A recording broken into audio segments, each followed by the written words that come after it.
Olá! Iniciamos então o terceiro volume do PET, aí nos auxiliando nos nossos estudos remotos, nos nossos estudos em casa. Espero que estejam todos bem. Nessa primeira semana, a gente vai continuar discutindo a questão da estrutura fundiária, que a gente já havia discutido em semanas anteriores do PET volume 2. A estrutura fundiária brasileira, como a gente já começou a discutir, é uma estrutura fundiária concentrada. A gente tem uma grande concentração de terras no Brasil na mão de poucas pessoas. Primeiro, o conceito aí de estrutura fundiária. Então, estrutura fundiária é a forma como as terras são distribuídas em um país, em uma região. Como as propriedades agrícolas são distribuídas. Como que ela é classificada? Em equilibrada ou em concentrada. Equilibrada quando há as propriedades são mais ou menos do mesmo tamanho, então bem distribuídas.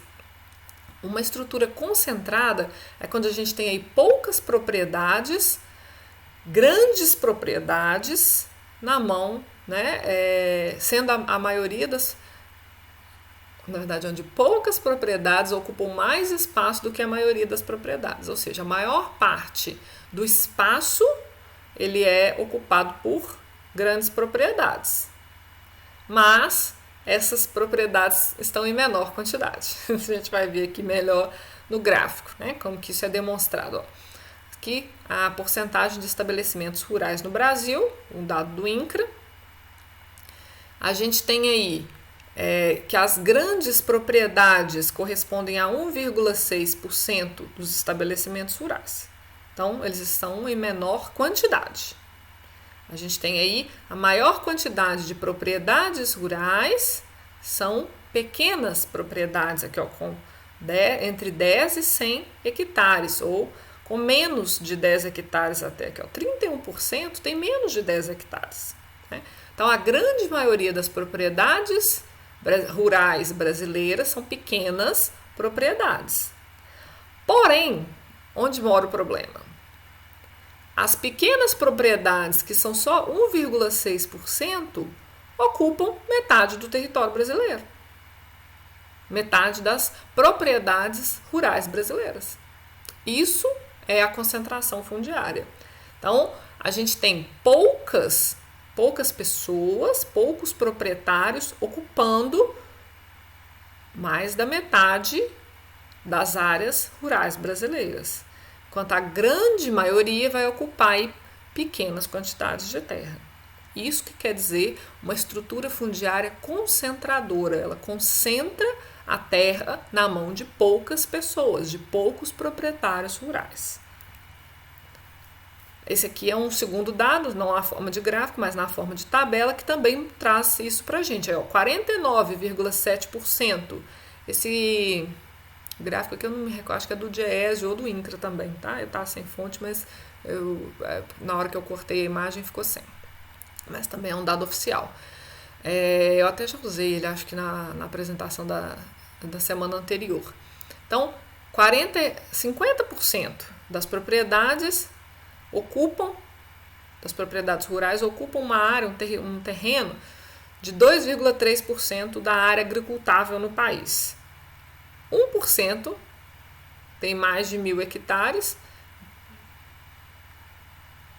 ocupam 45% da área agricultável no país, forçando aí essa concentração. Então a gente tem aqui, podemos considerar que na estrutura fundiária do Brasil, que os latifúndios, as grandes propriedades, ocupam o maior percentual das terras agricultáveis. Você concorda com essa afirmação? Justifique. Você não tem que concordar, É um dado. Eu acho que tem muitas perguntas no PET pedindo opinião de uma forma assim. Você não tem que concordar, gente. É um dado. Com dado, você não concorda. O dado tá aí, dado. Você não tem que concordar, é um dado. Você podia opinar sobre outras coisas. Agora, é um dado que existe uma grande concentração de terras no Brasil. A justificativa está aqui, demonstrada em números oficiais para a gente. Diferencia a estrutura fundiária dos países desenvolvidos com a estrutura dos países subdesenvolvidos. Aí aqui, o textinho recortado lá do PET de vocês. Os países desenvolvidos são menos concentradores de terra. a gente tem um maior equilíbrio entre a quantidade de propriedades rurais e as propriedades rurais não são pequenas propriedades que ocupam áreas tão grandes, é mais bem dividido, né? Como se você tinha um bolo, ao invés de você pegar um pedacinho e dar para 90% dos proprietários rurais e ficar com o resto do bolo e dar para 5%, para os 10%, né? Em países desenvolvidos você tem um bolo onde você divide uma fatia mais proporcional para todos, porque cada um vai ganhar uma fatia mais proporcional do bolo, né? Uma fatia mais ou menos equilibrada do bolo para cada um dos proprietários rurais. No Brasil, não. No Brasil, você pega uma fatia que seria para uma pessoa e dá para os 90%. O resto do bolo fica para os 10% de proprietários rurais, né? Então, essa é a grande diferença. Então, a estrutura fundiária nos países desenvolvidos ela foi mais planejada, ela foi mais... como o acesso às terras foi diferenciado, né?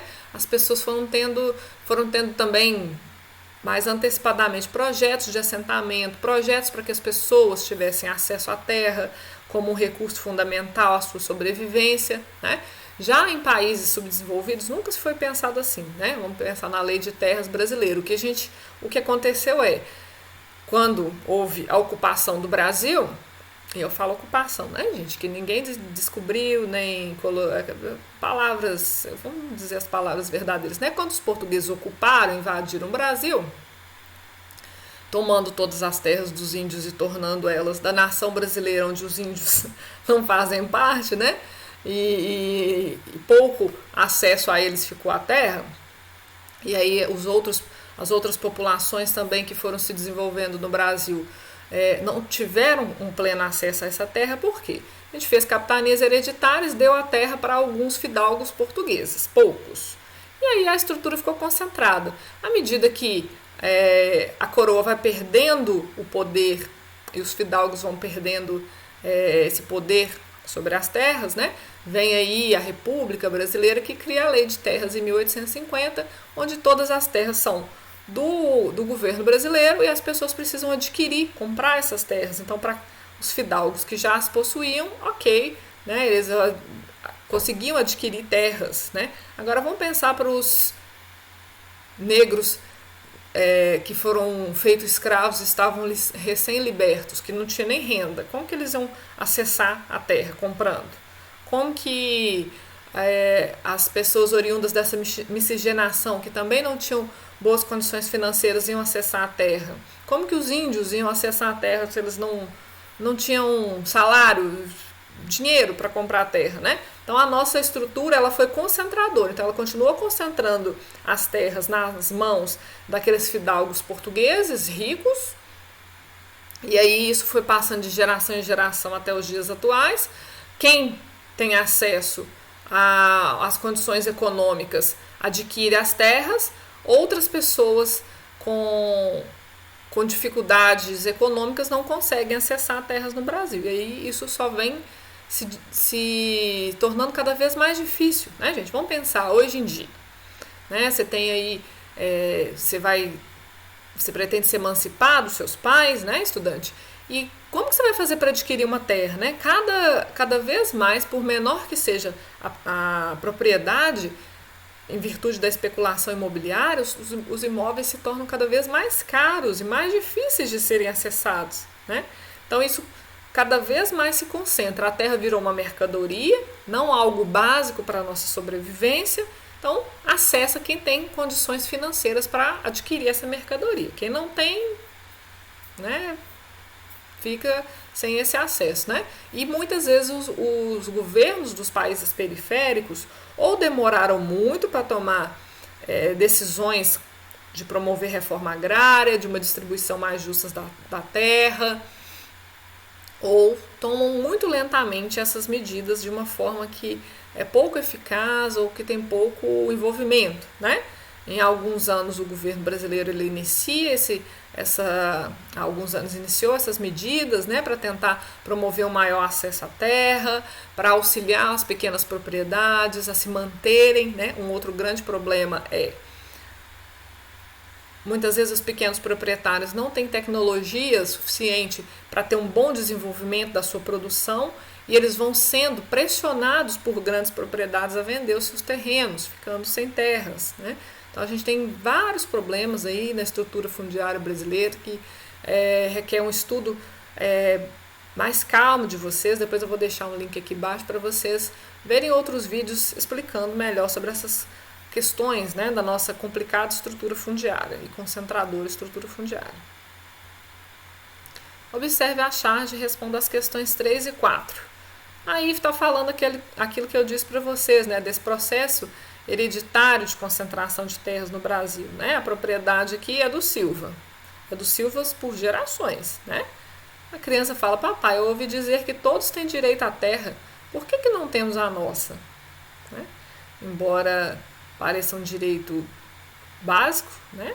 Ele não é de fato, né? Por quê? Porque terra é mercadoria e nem todo mundo tem direito a comprar. Alguns herdam elas aí há gerações e gerações, num processo nem de merecimento, não é, né? Nem para quem gosta de meritocracia, não é? Essas pessoas não tiveram mérito nenhum em ganhar essas terras ou em possuir essas terras, muitas das vezes, tá? Então, na sua opinião, quais os problemas decorrentes da estrutura fundiária do Brasil retratado na charge? Então, você vai dizer a sua opinião, aí você pode elencar questões como a concentração fundiária, a questão das pessoas não terem acesso à terra e serem sem terras, o êxodo rural provocado por esse processo, né? Se eu não tenho terras, eu tenho que ir para... Eu sou um produtor rural, o que eu sei fazer é lidar com a terra, mas eu não tenho terra, então eu tenho que ir para a cidade, me submeter a alguma profissão, a algum trabalho na cidade. Justifica a necessidade de romper com a situação retratada na charge. A concentração fundiária ela agrava vários problemas brasileiros, né? Da urbanização intensa, que leva do processo de esvaziamento, né, do campo, que leva ao êxodo rural e ao inchaço das cidades, né, com cada vez mais levas de pessoas, muitas vezes despreparadas, que vão para as cidades buscar a sobrevivência e melhores condições de trabalho. Ela agrava a insegurança alimentar, porque se a gente tem o esvaziamento do campo, do pequeno produtor que produz o que a gente come no nosso dia a dia, né? Porque a gente já falou isso na semana passada, é o pequeno produtor que cultiva feijão, mandioca, hortaliças, entre outras coisas mais do dia a dia do nosso consumo. O grande produtor ele produz commodity para exportação, né? Aqueles bens lá, grãos principalmente, para exportação. A gente não come isso no nosso dia a dia, né?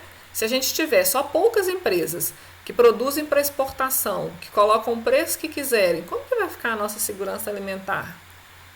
Né? Então isso é uma questão complicada também que tem que ser pensada, né? Além desse problema de esvaziar o campo e encher as cidades.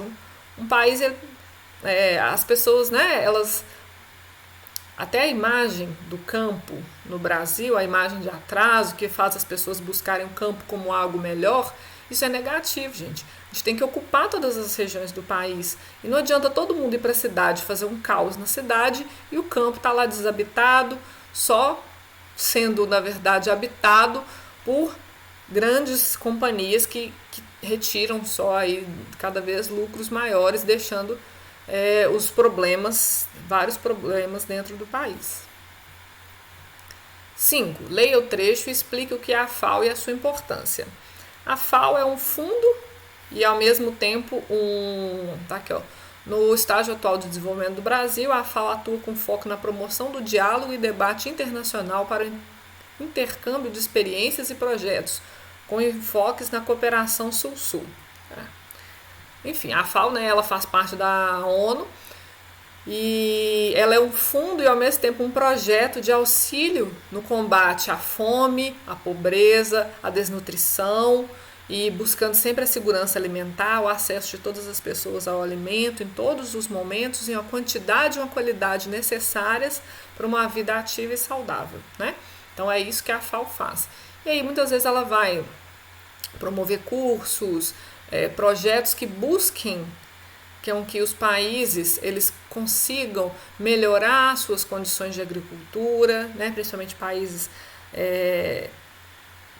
subdesenvolvidos e periféricos para um desenvolvimento sustentável, que ao mesmo tempo que faça uma agricultura que não degrade a natureza, porque essa degradação ela volta em algum momento, buscando orientação no sentido de uma melhor nutrição alimentar, né, de alimentos que são mais nutritivos, que são mais benéficos à saúde, né, elaborando cartilhas, etc., sobre alimentação saudável, sobre como a diversidade de produtos alimentícios ela é importante numa alimentação saudável, né? Então a gente não tem que simplificar o que a gente come, a gente tem que cada vez mais diversificar os alimentos, porque geralmente a diversificação ela vai trazer uma melhor nutrição, alimentos cada vez mais naturais e menos processados, então ela vai ter todos esses projetos de orientação e de auxílio no combate à fome, à pobreza e à desnutrição.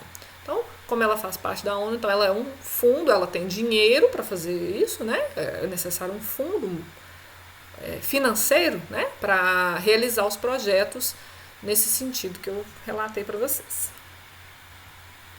Então, terminamos assim a primeira semana do PET. Até a próxima.